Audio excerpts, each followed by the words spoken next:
I want to deal with some conspiracy theories surrounding the attempted assassination of the disgraced former President Donald Trump, because obviously a lot has been circulating, especially in right-wing media, suggesting that this was a put-up job, that this was Joe Biden behind it, that the Secret Service were purposely underfunded or something like that to suggest that this, was a setup. Of course, none of that is true. And I think that, when something momentous happens like this, it's very hard for people to comprehend that it's even possible. And I remember the same thing happening years ago when Princess Diana died in the car crash in Paris. Immediately people thought, well, the royal family killed her. Must have done. Forgetting the fact that people die in car crashes every single day. And that, these are the anomalies of humanity, and that, we lead imperfect lives.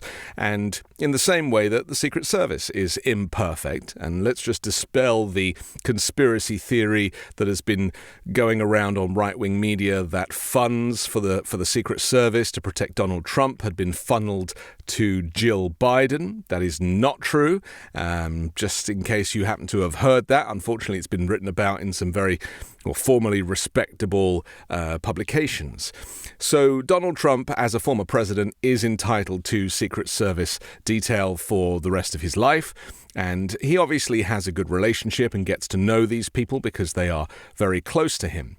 And that is why, in my opinion, how he was able to call the shots, call the orders in those moments after those first shots were fired. Because you may remember that he initially felt the bullet go by his ear. We presume it was the bullet. We still haven't had confirmation. We know that, he's up and about and, was only treated for, medical reasons very briefly. And then he was playing golf the rest of the afternoon. Didn't spend any time going to meet the families of the other victims, the two in a critical condition, and of course the gentleman who died. He was just quite happy to go back onto the golf course and prove his resolve, or maybe he just doesn't really care about anybody other than himself. But that aside, in the moment when the bullet went by, he touched his ear and then he crouched down. And in that moment, then the security detail rushed him, and typically they would take him straight off the stage. But they didn't. If you want to really see something that said, take a look at what happened.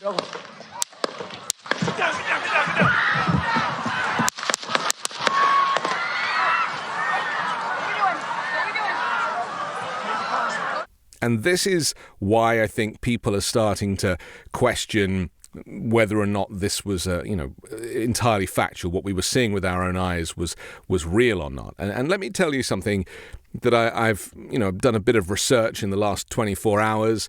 Been listening to people who are, former Secret Service, former snipers, former military, people who have explained how this works. And, ultimately, Donald Trump is in charge of his security detail. As a former president, he calls the shots. That's the relationship he has. He doesn't respect authority. And if they try and rush him off, firstly, he was like, my shoes, let me get my shoes. I need to get my shoes. Obviously, he fell out of his shoes, or somehow they got blown off. Who only knows why he wasn't wearing his shoes in that moment. But secondly, once they kind of did get hold of him and somebody said, we've got you, sir, I think that was regarding the shoes, he then said, wait, and then fist pumped the air. He knew in that moment that as he was now protected by other people and he wasn't in the direct line of sight of potential bullets, that he was therefore safe, and he was prepared to delay that evacuation to get his photograph. Because as a showman, as a P.T. Barnum, as a marketeer, Donald Trump knew that a photograph of him with a bloodied ear and a fist in the air surrounded by Secret Service was going to be a perfect image for electioneering, to get the sympathy vote, and for people to kind of think slightly differently about him as a martyr, maybe. And so he was right. Those images have now gone right around the world. And while some are saying that it will change his chances at the ballot box in November, I personally disagree. But that's another video. for another day. So he says, wait. He gets the photo. He is then effectively putting his Secret Service detail in harm's way. They are trained to take a bullet for him. He takes advantage of that. And instead of getting off the stage straight away, I mean, if you look at the assassination attempt on Ronald Reagan from 1981, he was literally thrust into a vehicle and driven away straight away. They do not hang about. They do not want the president or the ex-president to be exposed for any longer than is necessary. But Trump didn't allow it. And that is who Trump is as an authoritarian. He's like, no, wait. And they have to listen to him, because that's the kind of relationship he has with people. That's the kind of authority that he holds over people. And, you know, he demands respect. He's a very tricky character. So eventually they get him off the stage and bundle him into a waiting SUV. So that's the stage situation. Let's talk about how the shooter managed to get onto the roof of a building initially undetected. Let's be clear about the layout of this event. It was at a fairground in Pennsylvania. It was quite a large space. There were buildings at the back that were identified by Secret Service as places where a sniper could be, so they put their own snipers on the roofs of those buildings. The Secret Service is only so many people, right? So, you know, you have the first group who are obviously looking after the president himself. Then there's a second group who are then looking around at the crowd. And then a third group who are snipers and spotters in various locations. But they still can only work within a certain sized space. Beyond that, outside the perimeter, which is where this young man, this 20-year-old man, got onto the roof, that area is not the responsibility of the Secret Service. That area is given over to local law enforcement. It's for them to manage that area. It's simply too large a space for the Secret Service to be across it all. And remember, this roof that he was on was outside of the fairground. It was also a raked roof, meaning that he kind of shimmied up the roof undetected. Now, people on the outside, we're now seeing these eyewitness videos of people saying, well, we saw him climbing up the roof with the gun, and we told the police, and we've tried to make a noise about it. And why didn't they do anything about it? Well, we've heard that a law enforcement person did try and get up there, but the shooter pointed a gun at him, and so he scurried away. You know, local law enforcement are not necessarily trained for these types of things, and as is in the case of Uvalde, for example, local law enforcement are not always to be trusted. But the point I want to make here is that this is a separate incident. You know, him climbing on a roof outside the perimeter fence, that does not fall under the jurisdiction of the Secret Service. And so he shimmied up. Once the information that he was there was given to the Secret Service, they were then able to point their sniper rifles on him. But they're not allowed to shoot him because he hasn't done anything yet. And so they have to wait for him to fire his weapon before they can shoot him. Otherwise, maybe he never had a weapon. Maybe it was a telescope. That they can't take that risk.